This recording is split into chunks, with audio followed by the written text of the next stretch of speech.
મિત્રો, આજે એક બહુ લાંબા સમય પછી આપણી એક બહુ જૂની જાણીતી એકદમ સાચી અને સચોટ ગુજરાતી કહેવત વાંચવામાં નજરની સામે આવી.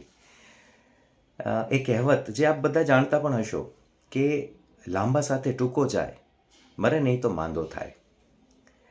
આ કહેવત આજના સમયમાં પણ આપણા બધા માટે અને જેન ઝી તેમજ જેન આલ્ફા માટે તો બિલકુલ સાચી છે.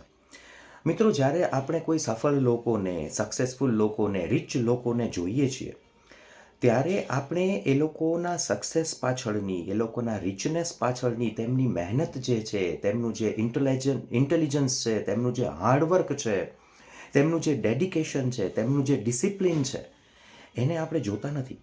આપણી નજર તો માત્ર એ બાબત ઉપર જાય છે કે ઓહો, એ લોકોનું જીવન કેટલું વૈભવી છે, એ લોકો કેવા લેવિશતા સાથે જીવી રહ્યા છે, એમની પાસે આ પ્રકારના ઘર, આ પ્રકારની ગાડીઓ, એમની પાસે તો પોતાના પ્રાઇવેટ જેટ્સ છે, એમની પાસે પોતાના હેલિકોપ્ટર્સ છે, આટલી લેવિશ લાઈફસ્ટાઈલ એ લોકો જીવે છે, બધા ગેજેટ્સ, બધી ભૌતિક વસ્તુઓ બહુ આસાનીથી એમની પાસે ઉપલબ્ધ છે. આપણી નજર એની ઉપર જાય છે અને જેના પરિણામ સ્વરૂપ દેખાદેખીની આ જિંદગીની અંદર, દેખાદેખીની આ દોડની અંદર બને છે એવું કે આપણે એમના જેવા બનવાના પ્રયત્નો કરવાને બદલે આપણે એમના જેવા દેખાવાના પ્રયત્નો ચાલુ કરી દઈએ છીએ. અને આ બાબત જેન ઝી અને જેન આલ્ફા માટે તો બહુ કોમન થઈ ગઈ છે કે ભાઈ, મારા ફ્રેન્ડ પાસે આઈફોન છે તો મને પણ જોઈએ છે, મારા ફ્રેન્ડ પાસે આવી ટાઈપની બાઇક છે, સ્કૂટરેટ છે, અથવા તો એમની પાસે આવી કાર છે તો આપણા પાસે, મારી પાસે પણ હોવી જોઈએ, તેમની પાસે આ બધી સગવડો છે તે મારી પાસે પણ હોવી જોઈએ. આ બાબત માટે આ જે કહેવત છે એ બિલકુલ સાચી છે કે લાંબા સાથે ટૂંકો જાય તો મરે નહીં તો માંદો થાય. આ જે દેખાદેખીની જે દોડ કે હોડ જે ચાલુ થઈ છે ને, એ માત્ર ને માત્ર બરબાદીનો એક રસ્તો છે.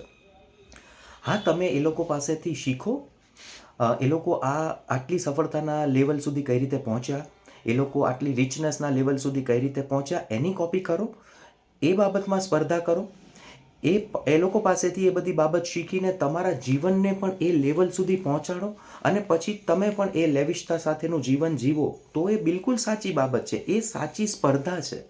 એ હકીકત છે કે જે આપણે એમની પાસેથી શીખવાની હોય, એ આપણે જાણવાનું છે. એ મુજબ આપણે આપણી સેલ્ફને અપગ્રેડ કરવાની હોય, તેની કોપી કરો ના. પણ કોપી શેની થાય છે? માત્ર વૈભવી લાઈફસ્ટાઈલની, માત્ર લેવિશતાની કોપી થાય છે.